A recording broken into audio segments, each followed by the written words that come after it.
Bienvenue sur le podcast Les petits pas des grands entrepreneurs. Être entrepreneur, c'est tenir la distance pour atteindre ses objectifs, se renouveler, réfléchir, trouver des solutions. Je me demande quels sont les défis rencontrés par les entrepreneurs d'hier, d'aujourd'hui et de demain. Je m'appelle Julie et j'ai envie de savoir comment atteindre mes objectifs. Donc, j'ai rencontré 8 entrepreneurs à qui j'ai posé plusieurs questions afin de savoir s'il y a un dénominateur commun dans leur ADN.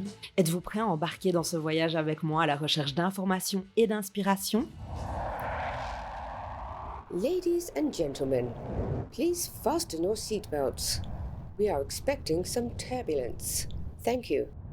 Attention, la direction décline toute responsabilité en cas de changement de mindset.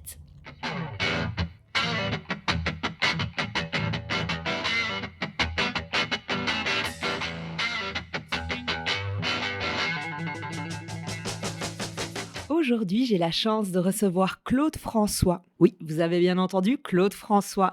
C'est une femme, elle est belge et comme vous vous en doutez, avec un nom pareil, je précise, c'est son vrai nom, c'est une femme avec un tempérament de feu. Alors si vous ne la connaissez pas, Claude François, c'est une humoriste et coach belge qui a entre autres été responsable du département formation de la CCI, qui est indépendante dans l'accompagnement en tant que coach et job coach en entreprise depuis 11 ans, un secteur qui me touche particulièrement étant donné que c'est une de mes casquettes également. Claude est cofondatrice du projet OSE depuis 10 ans et funférencière. Peut-être que tu peux expliquer en quelques mots de quoi il s'agit. Oui, alors funférencière, c'est l'ancien nom qu'on donnait à mes spectacles finalement. Donc au départ, j'avais créé une conférence et puis j'ai voulu créer une funférence. Donc je voulais enlever le con de cette histoire. Je voulais y ajouter de l'humour et puis finalement, j'ai complètement développé tout un spectacle par rapport aux sujets qui me tiennent à cœur. Oui. Et j'ai aussi un autre projet qui s'appelle La Maison.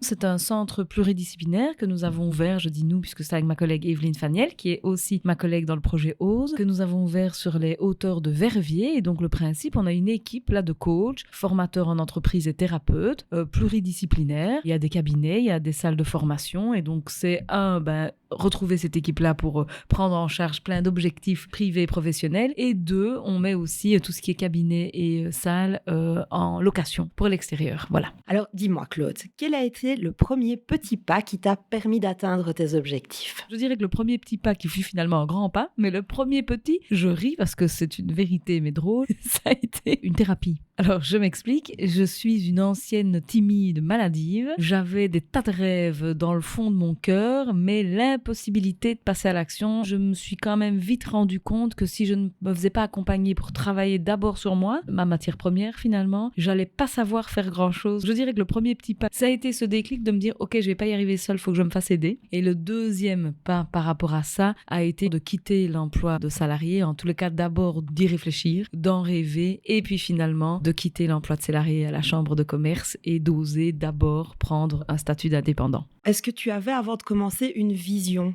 Pas du tout. Alors effectivement, dans la théorie, c'est chouette d'avoir une vision, mission, etc. Et on réfléchit beaucoup à ça en tant qu'entrepreneur qui veut développer son projet. Mais nous, je dis nous puisque c'est avec ma collègue Evelyne Faniel, qui est aussi ma collègue dans le projet OSE, on s'est un peu lancé la fleur au fusil. On savait ce qu'on voulait faire, donc accompagner les personnes par rapport à des thématiques que nous avions travaillé sur nous-mêmes, en l'occurrence la confiance en soi, le développement de projets, etc. Mais la manière dont on voulait le faire et ce que ça allait donner, on n'en avait pas la moindre idée. Nous avions un peu cette inconscience ou insouciance de l'époque. D'ailleurs, on ne savait pas non plus comment nous allions générer nos premiers revenus. Tu vois, on s'est lancé un peu comme ça, avec cette conviction qu'on allait s'en sortir quoi qu'il arrive. Quel est le plus grand défi que tu as rencontré ou peut-être même que tu rencontres encore à l'heure actuelle dans ta carrière et comment est-ce que tu le surmontes ou tu l'as surmonté? Alors le plus grand défi, ça a été finalement d'arriver à se créer une stabilité financière. En tous les cas, c'était le plus grand défi pour moi puisque c'était ma plus grande peur, de quitter le monde du salariat avec quelque chose de sécurisant financièrement et de se dire, ok, je vais me jeter dans un lac. Je ne sais pas si c'est en eau trouble, mais en tous les cas, j'y vois pas clair sur les prochains mois. Et donc, ça a été d'être créatif et d'arriver à se créer une sécurité autrement que celle dans laquelle j'avais l'habitude d'être, qui était d'ailleurs ma croyance familiale puisque dans ma famille, on on est plutôt dans le salariat que dans l'entrepreneuriat. Donc quand tu as ce prisme-là, la sécurité financière est un peu compliquée. Donc je dirais que c'est ça. Et le challenge qui est toujours là actuellement, c'est cette perpétuelle remise en question. C'est d'oser à chaque fois se dire, ok, cette activité-là, elle fait plus sens ou elle me fait plus vibrer et je vais oser l'abandonner ou l'arrêter pour passer à autre chose. Et cette période, ce passage-là, il est toujours compliqué parce que qui dit arrêter une activité dit arrêter aussi une rentrée financière. Donc on est tout le temps dans ce je veux que ça soit aligné, que ça me fasse vibrer et en même temps je dois faire attention à créer quelque chose d'intéressant en termes de rentrée. D'où le projet Ose qui prend aussi tout son sens dans ce que tu dis. Exactement. J'ai d'ailleurs remarqué, je fais juste une petite parenthèse, mais j'ai remarqué que quand on donne le nom à un projet, peut-être que certains qui nous écoutent vont se reconnaître, on en mange matin, midi et soir. Donc nous, depuis qu'on a mis le mot Ose, c'est comme si la vie nous testait dans tout ce qu'on n'ose pas pour pouvoir se dépasser et aller vers l'audace et finalement être l'incarnation de ce qu'on dit aux autres. C'est assez drôle, donc je dirais aux gens qui sont en train de développer un projet, attention au nom que vous choisissez. Quel est le trait de ta personnalité qui t'a permis de réussir dans ton travail ? Je pense que j'ai un capital sympathie et joie de vivre. J'ai facile de tisser du lien. J'ai facile aussi d'entretenir ce lien parce qu'il n'y a pas d'effort pour moi et que c'est souvent et beaucoup le réseau qui fait qu'à un moment donné, quand il voit plus clair ou quand tu as l'impression de plus avoir d'opportunités, qui deviennent source de liens. Et le deuxième, je dirais que c'est la capacité de remise en question et savoir se faire aider quand il le faut. Pas cette croyance que je peux tout régler toute seule. Donc, si je résume, créer du lien, le réseau. Oui, je pense que c'est un des points très importants quand on est entrepreneur. Est-ce que tu as une routine ? Non. J'ai pas de routine et en plus je déteste les routines. Ma seule routine, c'est de ne pas en avoir. Pour moi, c'est comme si c'était une privation de liberté. Tu vois, c'est déjà ce qui était extrêmement compliqué pour moi dans le monde du salariat. Tout ce qui était un peu routinier, ne serait-ce même qu'un horaire à respecter au quotidien, ça me demande un effort. Donc du coup, à chaque fois que j'ai essayé de me mettre des routines en place avec une intention positive et de performance augmentée, ça a chaque fois foiré. Donc j'ai abandonné la routine. Est-ce qu'il y a quelque chose que tu ne peux pas te passer de faire tous les jours, à part te brosser les dents, bien évidemment. Et manger. Donc une fois que j'ai mangé, que je me suis brossé les dents, alors, en tous les cas, je check mes mails tous les jours. Ça, c'est important pour moi. J'ai une liste de tâches. Alors, j'appelle ça la to-do list, do avec D-O-U-X, parce que je déteste que ça soit une oppression. Et donc, j'aime bien, quand je démarre, voir ma petite liste de tâches, la passer en revue et prioriser 3 tâches où je me dis, OK, ces 3-là, je peux pas passer à côté pendant la journée. Le reste, c'est des cerises sur le gâteau qui sont quand même super agréables. Mais le gâteau, c'est ces 3-là, 3 gros projets, entre guillemets.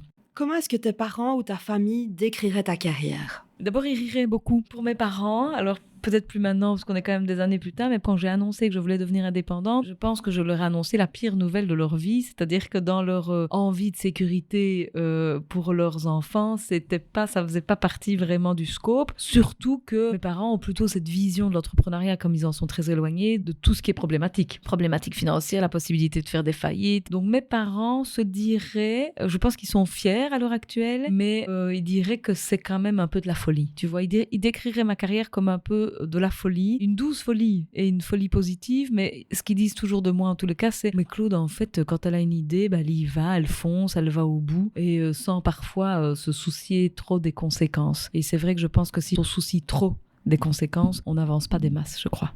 Qu'est-ce que tu dirais à ton moi de 18 ans si tu pouvais lui parler aujourd'hui ? Je lui dirais qu'elle doit oser, qu'elle doit arrêter de se prendre la tête avec le regard des autres, que ça va le faire, même si elle n'y croit pas à ce moment-là. Et surtout, je lui dirais d'arrêter de se comparer. Que je pense que c'est dans la comparaison qu'on se tue à petit feu. Et que si elle arrêtait de se comparer et qu'elle regardait juste ce qu'elle a à donner, eh bien, ça accélérerait peut-être le mouvement par rapport à vivre de sa passion. Et je lui donnerai un petit message d'espoir en disant, ne te tracasse pas, à un moment donné, tu vas voir, tu vas arriver à vivre de ce que tu aimes.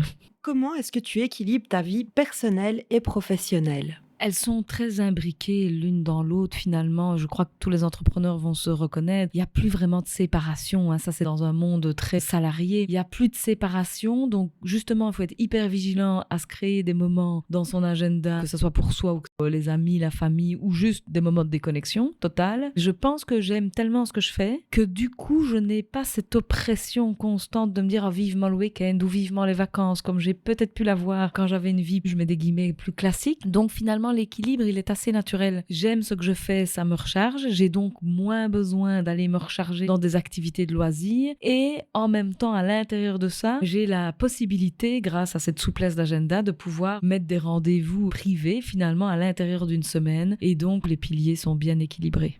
À ton avis, qu'est-ce qu'il faut pour être un grand leader? Je crois que les vrais grands leaders, ce sont des amoureux de la vie et des gens. D'abord, il faut avoir une force de conviction de soi à soi, y croire profondément, croire que tout est possible. Je pense qu'il est intéressant d'avoir cette force de conviction pour les autres. Pour avoir cette force de conviction pour soi ou pour les autres, il faut 1. Aimer profondément la vie et 2. Aimer profondément les gens. Quels seraient les 3 conseils que tu pourrais donner à une personne qui débute en tant qu'indépendant? Bien s'entourer. Et quand je dis bien s'entourer, c'est aussi s'entourer de personnes positives, c'est-à-dire de personnes qui y croient, de personnes qui vont nous challenger et nous élever, nous pousser plus loin. Donc ça, c'est hyper important pour moi. Le deuxième conseil, de mettre des actions en place, même si c'est une toute petite action et qu'il n'y a pas une grande conséquence dans le présent, mais de se dire que chaque action que je pose, c'est un pas vers le futur, et d'être patient, d'avoir ce recul nécessaire en sachant que parfois je sème et je récolte pas tout de suite. Je peux être frustrée, je peux avoir des obstacles, je peux me dire j'ai dû me planter quelque part, de pas toujours remettre tout en question, mais de se dire ok, je suis en train de semer, et parfois on ne sait pas à quel moment ça va éclore, avoir cette conviction que ça va éclore à un moment donné, et peut-être d'une manière à laquelle je n'aurais pas pensé, donc de rester ouvert à la manière dont ça va éclore. Quelle est ta plus grande réussite professionnelle? Ma plus grande réussite pour moi, c'est les spectacles. Alors je dis ma plus grande parce que c'est un rêve d'enfant que j'avais mis sur le côté pendant très longtemps. Je l'ai même pas mis sur le côté, on est dans l'utopie pour moi. Et d'avoir réussi finalement au cours de mon projet professionnel comme entrepreneur, de mixer en fait cet amour de la scène dans un projet qui a du sens et d'oser y aller. Comme je t'ai dit, j'étais une grande timide, donc faire ce pas-là, c'était juste énorme. Si je regarde dans le rétroviseur, c'est ma plus grande fierté, oui.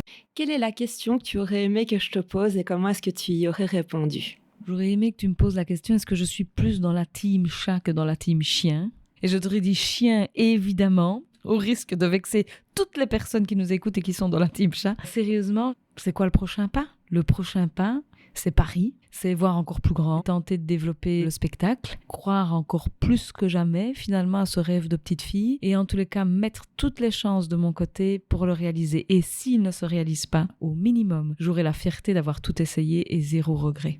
Pour toutes les personnes qui écoutent ce podcast depuis le début, je vous promets que Claude n'avait pas entendu l'épisode de Jean-Michel avant. Donc, pour résumer, cet épisode dans lequel tu nous as apporté beaucoup de valeur, nous avons évoqué oser se lancer, mais également oser demander de l'aide et se faire accompagner, créer du lien, ne pas se comparer, l'amour des gens encore et toujours, savoir s'entourer, rester ouvert, croire et persévérer. Pour retrouver Claude François, ses spectacles ainsi que ses entreprises avec sa partenaire Evelyne Faniel, je vous invite à aller consulter les liens dans le descriptif de l'épisode. Donc nous sommes déjà au 8e épisode. Cela dit, j'ai décidé de ne pas m'arrêter là et clôturer cette première série des petits pas des grands entrepreneurs avec un invité surprise. Cet invité est un entrepreneur liégeois qui fait beaucoup parler de lui pour ses concepts de networking authentique, ou plutôt, devrais-je dire, événements de connexion, ainsi que ses spectacles de stand-up et d'impro, j'ai nommé Lucas Beguin.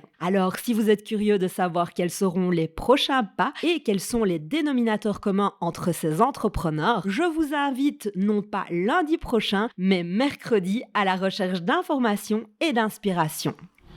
Nous vous prions de bien vouloir rester assis et attaché jusqu'à l'extraction du signal correspondant et l'arrêt complet de l'appareil. Nous vous prenons à présent congé de vous, espérons que ce vol vous a plu. Au nom de votre équipage, merci beaucoup et au revoir.